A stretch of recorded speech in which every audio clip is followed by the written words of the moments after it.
নমস্কার। আপনারা দেখছেন দ্য ইন্ডিয়ান ইনফরমেটিভ চ্যানেল। শুরু করছি আজকের একটা নতুন ভিডিও নিয়ে।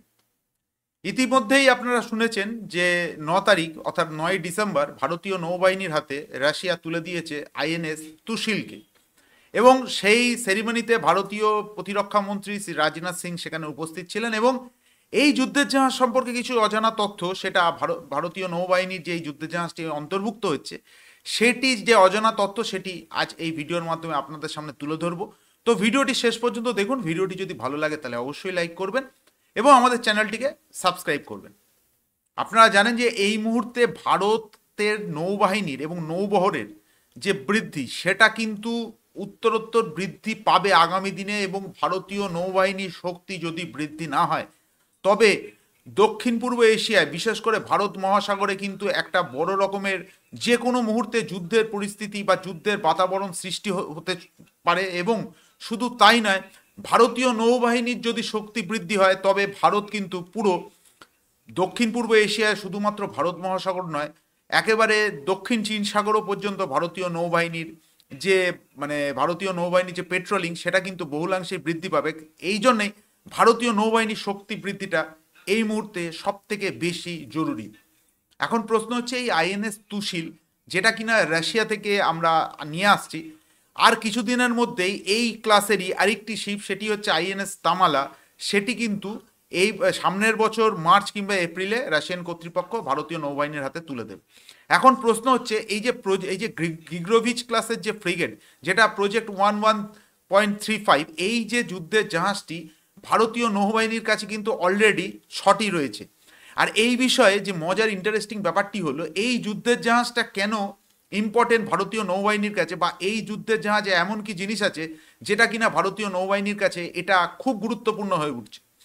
মূলত 1997 সালে ভারত রাশিয়া থেকে 3খানা তলোয়ার ক্লাস ফ্রিগেটের অর্ডার দেয়, এবং সেটি 2003 সালে অলরেডি ভারতীয় নৌবাহিনীতে যুক্ত হতে শুরু করে।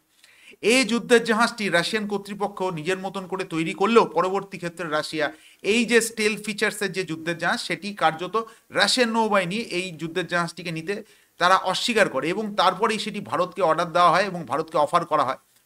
তো এই যুদ্ধের 3টি যুদ্ধের জাহাজ তলোয়ার ক্লাসের যুদ্ধের জাহাজ আসার পর ভারতীয় নৌবাহিনী এই যুদ্ধের জাহাজের যে ধরনের স্টেলথ ফিচার্স সেই সময় অর্থাৎ 2000 সালে, আজ থেকে প্রায় 25 বছর আগে, এই স্টেলথ ক্যারেক্টারে এতটাই ভারতীয় নৌবাহিনী ইমপ্রেসড হয়েছিল যে তার পরবর্তী ক্ষেত্রে ভারতীয় নৌবাহিনী আরও 3টে এই তলোয়ার ক্লাস ফ্রিগেটের অর্ডার দেয় রাশিয়া থেকে, যেটা কিনা আইএনএস তেক, এগুলো আপনারা প্রত্যেকেই জানেন। এবং এই তেক ক্লাস থেকেই ভারতীয় যুদ্ধের জাহাজ, বিশেষ করে তলোয়ার ক্লাসের এই যুদ্ধের জাহাজে কিন্তু ব্রহ্মস মিসাইল অন্তর্ভুক্ত করা হয়।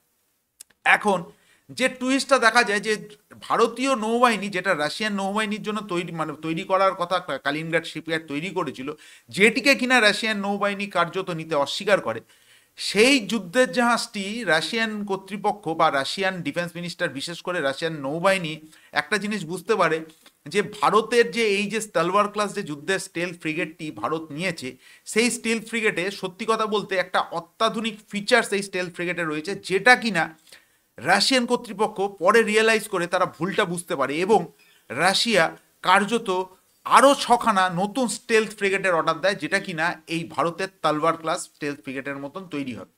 কিন্তু এই যে স্টেলথ ফ্রিগেটগুলো তৈরি হবে তাতে স্টেলথের যে ফিচার্স সেটা কিনা ভারতের তলোয়ার ফ্রিগেটের থেকে আরও আধুনিক স্টেলথ ফিচার্স করে তারা রাশিয়ান নৌবাহিনীতে যুক্ত করবে।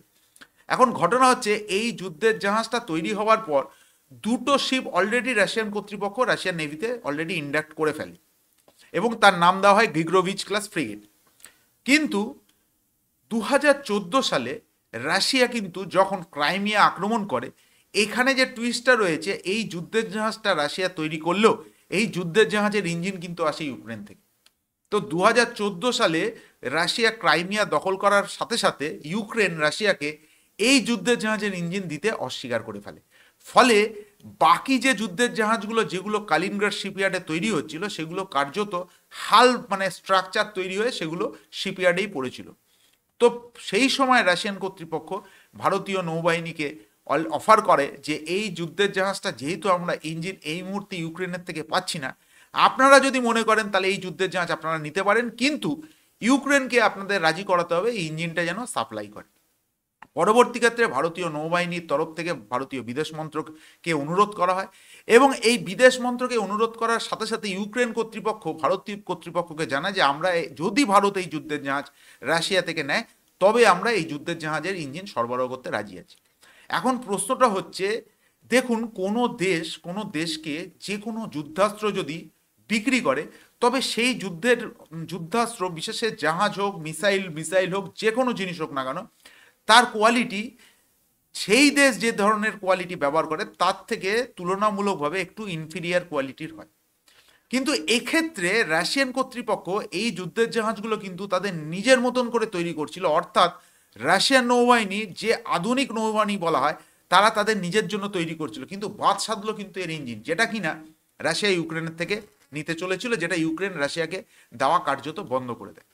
তো এই যুদ্ধের জাহাজের যেটা সব থেকে বড় ব্যাপার হচ্ছে এটি এতটাই স্টেলথ এবং এই যুদ্ধের জাহাজের যে ধরনের ফিচার্স আছে এই মুহূর্তে সাউথ ইস্ট এশিয়ার কোনো দেশের কাছে এই ধরনের আধুনিক যুদ্ধের জাহাজ নেই। আর এ বিষয়ে একটা কথা আপনাদের বলে রাখি, 2014 কি 15 সালে রাশিয়া এই গিগ্রোভিচ ক্লাস যুদ্ধের জাহাজ নিয়েই কিন্তু সিরিয়াতে আমেরিকান ডেস্ট্রয়ারকে ধাওয়া করেছিল। আপনার কাছে এই জিনিসটা মানে ভাবলে অনেকে অবাক হবেন যে 2014 কি 2015 সালে যখন সিরিয়াতে রাশিয়ান যুদ্ধের জাহাজ এবং আমেরিকান যুদ্ধের জাহাজ মুখোমুখি হয়ে যায়, রাশিয়ান কর্তৃপক্ষ কিন্তু কার্যত আমেরিকান নৌবাহিনীকে হুঙ্কার দেয় যে যদি এরপর আমেরিকান ডেস্ট্রয়ার যদি সিরিয়ার জলসীমায় ঢোকে তবে আমরা কিন্তু আমেরিকান যুদ্ধের জাহাজের উপর কিন্তু হামলা করতে শুরু করে দেব। তো স্বাভাবিকভাবেই রাশিয়ান এই স্টেলথ ফ্রিগেট কিন্তু আমেরিকার যে আর্লেক বুকরি ক্লাস, আপনারা জানেন প্রত্যেকে আমেরিকান ডেস্ট্রয়ারগুলো কিন্তু খুব আধুনিক হয়, তো সেই ডেস্ট্রয়ারকে কিন্তু কার্যত হুমকি দিয়ে ফেলেছিল এবং এই ডেস্ট্রয়ারকে কিন্তু কার্যত ধাওয়া করেছিল রাশিয়ার এই গিগ্রোভিচ ক্লাস স্টেলথ ফ্রিগেট।